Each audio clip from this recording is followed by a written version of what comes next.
देखिए हमारे यहाँ 12 ज़िलों में से 6 सीटें महिलाओं को हुई है, क्योंकि पंचायतों में 50% आरक्षण महिलाओं को दिया हुआ है, उसके हिसाब से हुई है।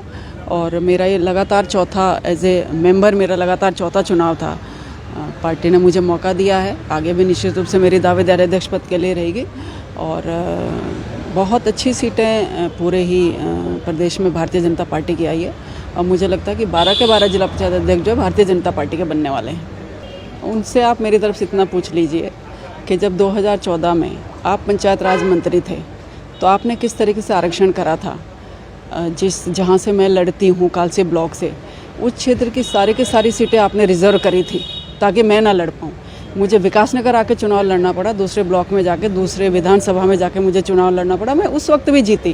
तो ये तो समय है, समय बदलता जरूर, सबका एक जैसा नहीं रहता। कोई भी पिता है अपने पुत्र के लिए निश्चित रूप से चिंतित होंगे, लेकिन जैसा मैंने कहा कि समय एक जैसा नहीं रहता है, हमेशा चीज़ें हमारे अनुसार नहीं होती है, समय बदल भी जाता है और उसको भी स्वीकार करना चाहिए। कोर्ट जाने के लिए तो हर कोई स्वतंत्र है, लेकिन मैं कह सकती हूँ कि भारतीय जनता पार्टी नियमानुसार काम करती है। हमारे यहाँ पंचायतों में 50% आरक्षण लागू है, तो उसी के तहत कार्रवाई की गई है। 12 में से 6 सीटें महिलाओं को जानी ही है। तो उस अगर आप ये कहें कि 7वीं सीट महिला को दिया, हम लोग कह सकते हैं एक्ट के अनुसार 50% आरक्षण के अनुसार देहरादून रिजर्व हो गई है। तो अब उनकी तैयारी हो सकता है, उनकी तैयारी में कुछ थोड़ी बहुत निराशा हुई हो, लेकिन काम नियमानुसार हुआ है। कोर्ट जाने के लिए आप स्वतंत्र हैं, हो ही नहीं सकता।